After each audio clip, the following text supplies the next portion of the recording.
Namun sebelumnya silakan subscribe kami untuk mendapatkan channel kami. Terima kasih.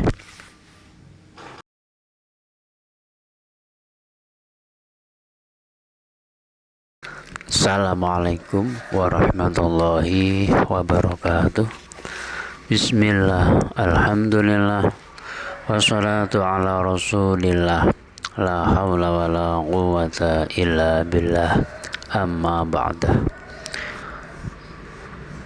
Kali ini dengan judul Ikhtiar dan Tawakal.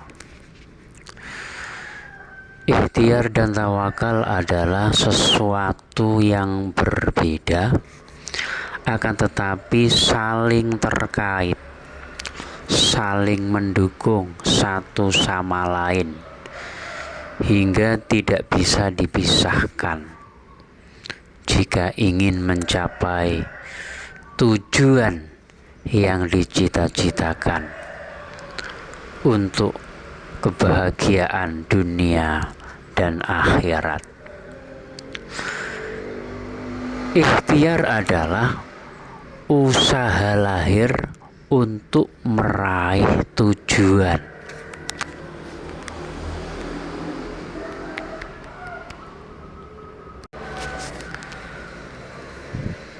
Secara fisik, baik itu berupa tenaga, ucapan, pemikiran, dan seterusnya yang bergerak untuk meraih tujuan, itu yang disebut usaha. Sedangkan tawakal adalah menyerahkan hasil usaha dan berserah diri kepada Allah Subhanahu wa ta'ala.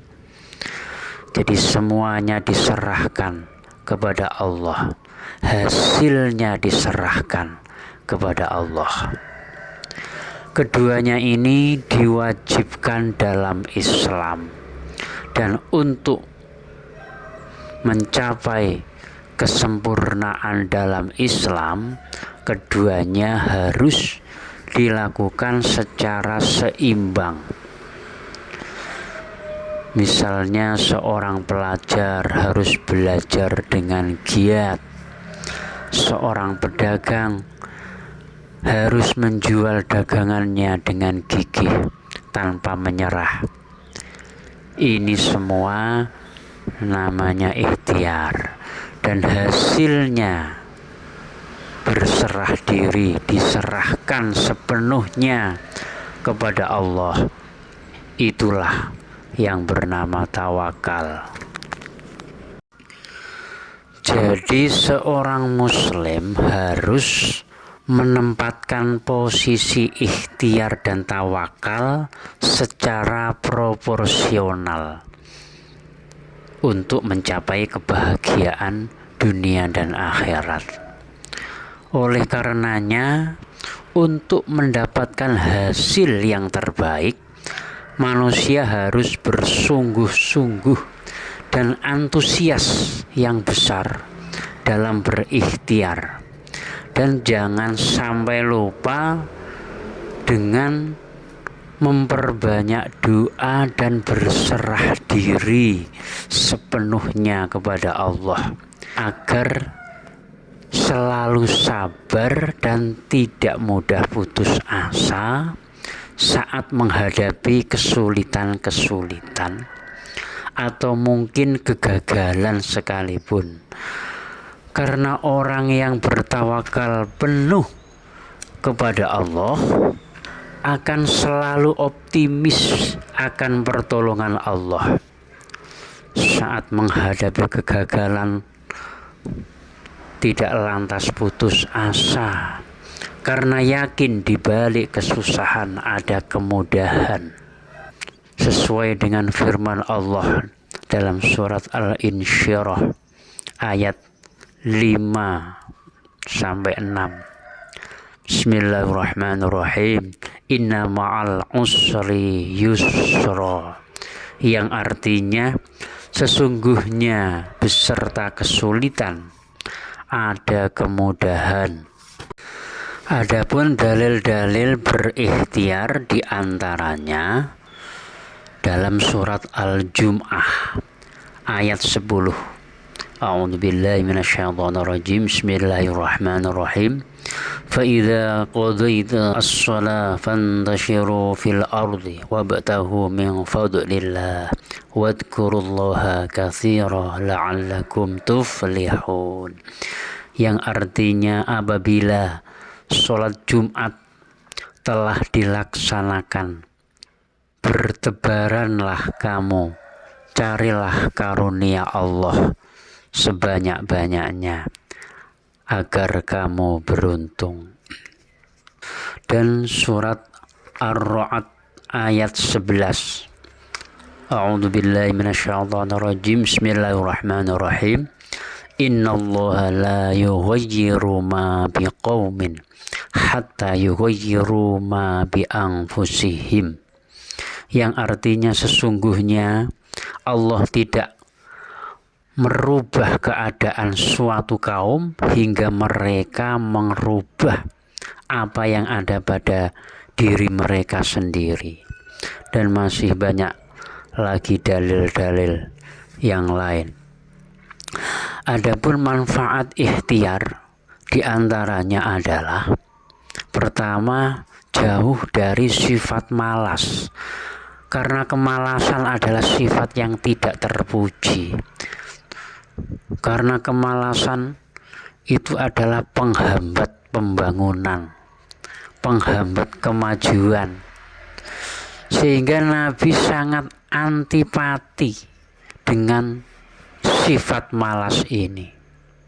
Bahkan tidak ada seorang Nabi pun yang mempunyai sifat pemalas. Dan Nabi betul-betul meminta perlindungan kepada Allah dari sifat ini. Tersebut sabda Nabi dalam hadis, aku berlindung kepada engkau dari lemah dan malas. Hadis riwayat Abu Dawud. Yang kedua, manfaat ikhtiar adalah mendapatkan apa yang dicita-citakan. Jadi kalau ingin tercapai tujuan, ingin tercapai cita-citanya, jangan malas berusaha. Harus dengan usaha yang maksimal agar hasilnya juga memuaskan.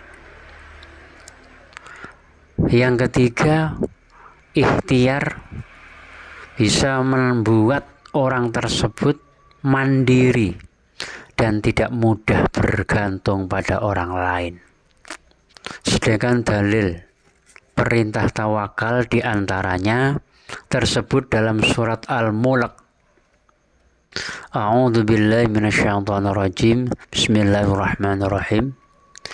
Alladzi khalaqal mauta wal hayata liyabluwakum ayyukum ahsanu amala wa huwal azizul ghafur. Yang artinya yaitu yang menciptakan kematian dan kehidupan untuk menguji kamu, siapa di antara kamu yang lebih baik amalnya. Dia maha perkasa lagi maha pengampun. Jadi menjadi ujian pada hambanya, siapa yang lebih ikhlas mengabdi kepadanya untuk meraih derajat mulia di sisi Allah dan meraih kebahagiaan dunia dan akhirat. Juga tersebut dalam surat Ali Imran ayat 159. A'udzubillahi minasyaitonirrajim. Bismillahirrahmanirrahim. Fa idza azamta fatawakkal 'alallah. Yang artinya, kemudian apabila kamu telah membulatkan tekad, maka bertawakallah kepada Allah. Adapun manfaat bertawakal adalah diantaranya pertama, mendapat keteguhan hati. Hati menjadi gigih. Yang kedua, mendapat ketenangan hati. Jadi dengan tawakal hatinya lebih tenang karena yakin akan kekuasaan Allah, yakin akan kemampuan Allah, segalanya diserahkan kepada Allah. Dan yang ketiga, tidak mudah berputus asa. Dengan tawakal kepada Allah, seseorang akan optimis, selalu optimis, tidak mudah berputus asa. Yang selanjutnya, meningkatkan kualitas keimanan dengan memperbanyak bertawakal kepada Allah, meningkatkan keimanan, keyakinan kepadanya, dan seterusnya selalu bersifat optimis, tidak berputus asa, optimis menghadapi kesulitan apapun, optimis dengan apa yang digeluti, karena yakin akan pertolongan Allah. Karena kita menganut ahli sunnah wal jamaah adalah poros tengah, jadi seimbang antara ikhtiar dan tawakal. Tidak ekstrim atau terlalu condong pada mengandalkan ikhtiar dan membatasi ruang lingkup kekuasaan Allah, seperti aliran Mu'tazilah, aliran Qadariyah. Mereka beranggapan manusia bisa menentukan diri sendiri tanpa campur tangan Tuhan. Paham ini jelas tidak sesuai dengan firman Allah yang tersebut dalam surat As-Saffat ayat 37. A'udzubillahi minasyaitonirrajim. Bismillahirrahmanirrahim. Wallahu khalaqakum wa ma ta'malun, yang artinya, dan Allah menciptakan kamu dan apa yang kamu perbuat. Jadi apapun yang terjadi di muka bumi ini adalah atas titah dan kehendak Allah. Juga tidak terlalu ekstrim pada tawakal hingga menafikan dan membatasi ruang lingkup ikhtiar, seperti aliran Jabariyah. Mereka beranggapan semua dari Allah, tidak ada ruang usaha untuk manusia.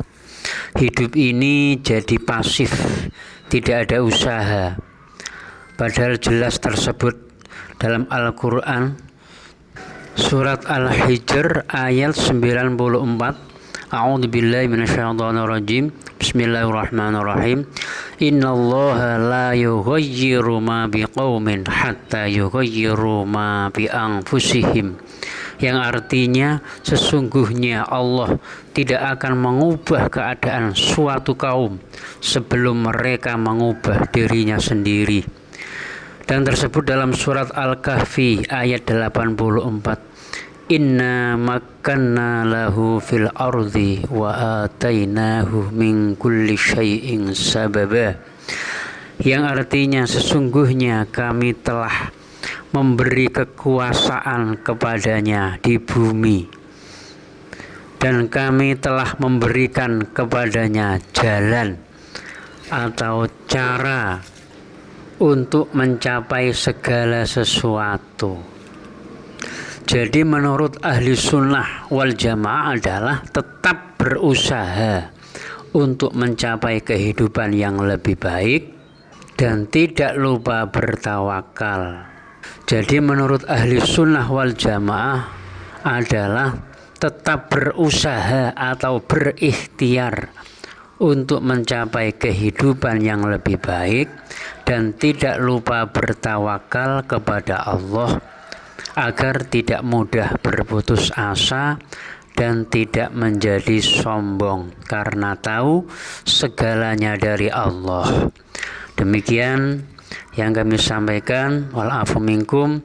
Wassalamualaikum warahmatullahi wabarakatuh.